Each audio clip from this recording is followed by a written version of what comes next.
Okay, let's have a look at question 1 from the Combined Higher Physics Predictor Paper 1. So this is what we think is going to be on the Combined Higher paper based upon the guidance that AQA has given us in advance of the Paper 1 exam. So the first one is that it asks us to draw a symbol for an LDR. So we first need to start off with a resistor, because an LDR, a light-dependent resistor, is a type of resistor that is dependent upon the amount of light. So that is a basic resistor. Make sure that everything is touching. Then what we do is we draw a circle around that, and we draw our light coming in, because, as I say, this resistor depends on the amount of light that is input. Next question says, a student investigated the relationship between the current and potential difference for a light-dependent resistor. How should the student have connected the ammeter and voltmeter? So, ammeters are in series, and voltmeters always, because they're looking at potential difference, so they must be either side of a component. We call that in parallel. So they must be in parallel. So let's just go through and see which one matches those. So the ammeter must be in series, so it can't be that one. It can't be that one. So it's going to be either one of these two. And the voltmeter must be in parallel. So it's this one. It's the one that agrees to those two conditions. The diagram below shows a sketch graph of the student's results. The LDR was in a constant bright light. So this relationship here is directly proportional. What that means is that we've got a straight line that goes through this origin. That's a directly proportional relationship. It means that as one set of results, such as the potential difference, doubles, the current would double as well, and they increase at the same rate. So the student concluded that the current in the LDR is inversely proportional to the potential difference across the LDR. Now, an inversely proportional relationship would have a graph that looked like that. That's inversely proportional. I'll just write that on.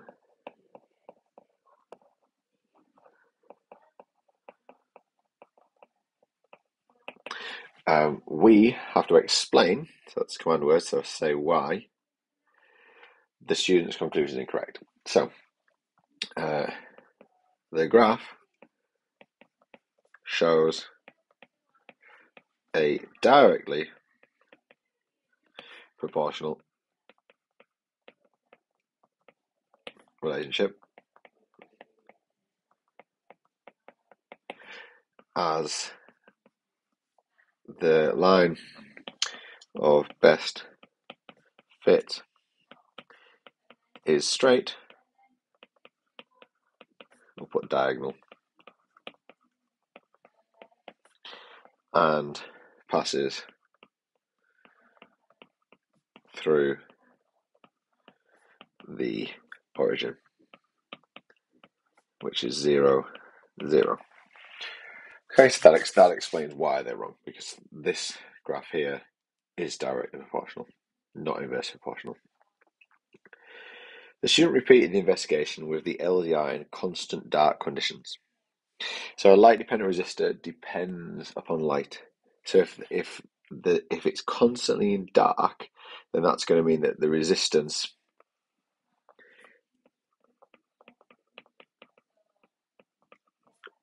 would be constant.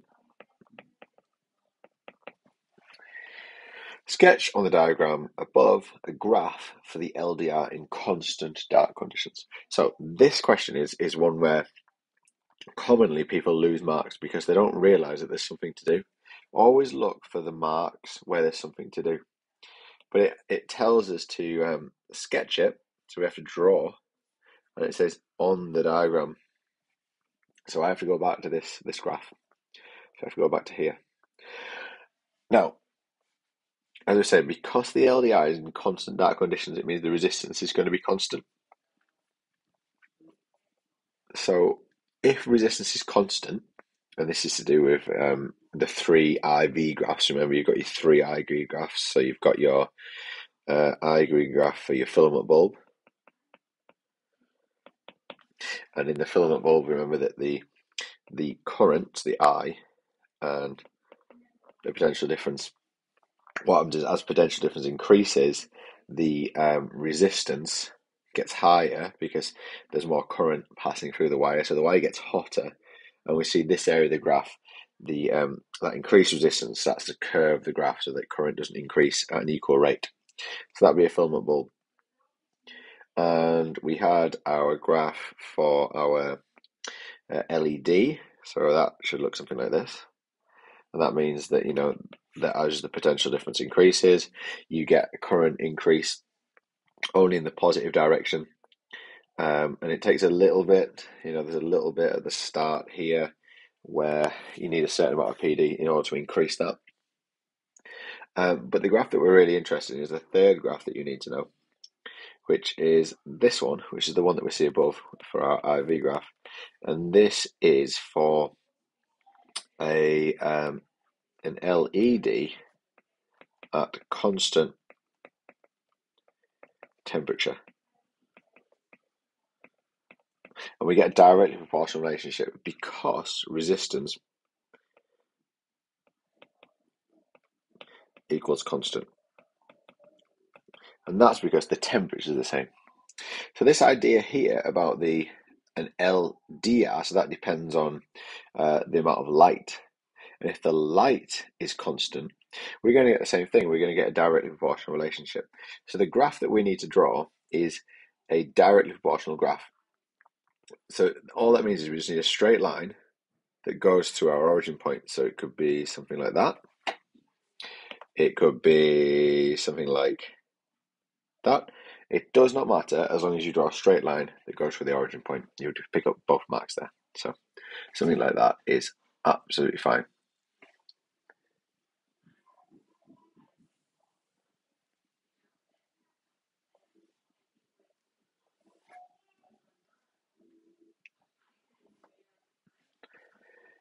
The LDR was placed near a light source. The following results were recorded. So we're going to have to do some calculations here. So we've got a potential difference of 5.5 volts. I always like to highlight my data. It just makes it easier to spot when you're doing the calculation. In this one here, we've got a current here, and this is in milliamps. And a milliamp is 1/1000th of an amp. Now we need to always make sure that when we do our formulas, we have them in our standard units. So volts are the standard units of potential difference, but amps are the standard units of current. So we need to turn this into amps. So milliamps are a lot less than amps. So what we're going to do is we're going to divide this number by 1,000 in order to turn it into our amps. So that is the rearrangement that it's not the rearrangement, sorry, that's the conversion that we're going to have to do. And it's really good practice to do that on the paper to show the examiner what you're doing. So let's do that. We'll bring a calculator up. So we can pop this in here and close. Let's stick with a free version for now. Divided by 1,000. So that gives us 0.0125 amps. 0.0125 amps. And as I say, by making sure that that's clear, that you've done that on your paper, you're going to pick up a mark. So you can see that this equation here is worth 4 marks, so it's a pretty chunky equation. And you get a 1 mark for actually picking out the right formula. So the total marks is 5 marks. So it's quite a tricky one, this one. Next thing we have to do is we write down the equation that links current, potential difference, and resistance. So we're going to use the data sheet. We're going to go to our physics data sheet because we're going to get this in the 2022 exam. And we're going to look for a formula that's got all of those things in. Current, potential difference, and resistance. So let's have a look. Just going to scan down until I see any of those things. Potential difference here, current here, and resistance there. So that is the formula, or that's at least a formula we can use. Potential difference is current times resistance of V equals IR. Now my recommendation is when we put it into this question that we write it in words. Because if you get the casing wrong, for instance, if you write a lowercase I or a lowercase r, then you don't get the mark. So I would write this in words, but when we are doing the calculation, we'll use V equals IR just to make it easier. So we're going to write down that potential difference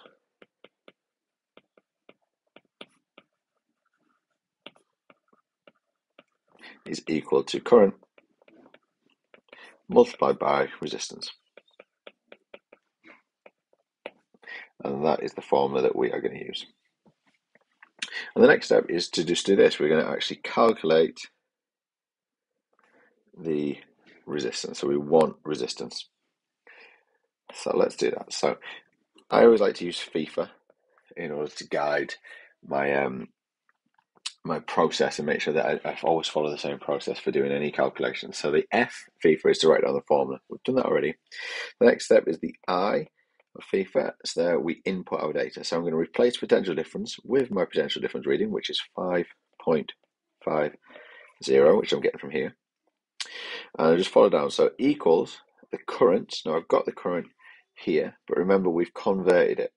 So you can do this step later, or you can do it at any point, but I like to just do the conversion initially. So we have got the current of 0.0125 amps. And we're going to times that by the resistance, but we don't know what that is, so we are just going to leave that as R. And as I said there, I put a lowercase r. That's why I normally write them in words, because if I'd have done that, I wouldn't have got the marks. So uppercase R. It doesn't matter as if it's part of your working out, but when we were asked explicitly to write the formula, we've got to make sure we get the casing correct. So I need to now fine tune this in order to make resistance my my subject. So how do we do that? So we've got 5.5 is equal to 0.0125 times by whatever R is. So what we do is we do the inverse function. So I'm going to do this in a different colour on your exam paper. You don't need to. All right, you have to write in black or blue. So you could, if you wanted to, use black and blue to rearrange, but just write it on one colour. So we're going to divide the R by what's currently happening to it. So it's currently being multiplied by 0.0125. Remember, you can read maths left to right and right to left, so it doesn't matter. So this is divided by 0.0125. What will happen when I do that is, because I've got a multiply by and a divide by the same thing, it would cancel out and be 1 times R, which is itself. So we can say that they cancel. So that is going to leave my R. But because I've divided this side by 0.0125, I've got to do the same on this side of my formula, of my equal sign. So divided by 0.0125. And then we're going to write out our formula in full. So we end up with 5.50 divided by, now I like to use it as a fraction. It's when I put it in the calculator, it just helps with it so that I don't get any BIDMAS errors. So 5.50 divided by 0.0125 is equal to R. And then all I need to do is get the answer. So that was give me my resistance. So let's put our calculator back up and we'll put it over here. Clear that off. As I say, I like to use the fraction function, which is this button on my calculator that says AB. So make sure you are aware of where the fraction function is on your calculator. If it's the Casio one that most schools use, it should be on this left-hand side, about midway down. So 5.50 divided by 0.0125, and that gives me 440. I always just like to check it twice. So just 5.50 divided by 0.0125, 440 again. So I get equals 440. The reason I write it out, I like to put my answer here rather than just straight away writing it in there, is because some people copy them down wrong off the calculator. So it just gives me 2 chances to do that. And resistance 440, and it would be ohms because it's a resistor. Okay, we're already given the ohms, so we don't need to make sure, we don't need to put that in there. So we just need 440 placed in there. All right, that's the end of question 1. Join me back for question 2.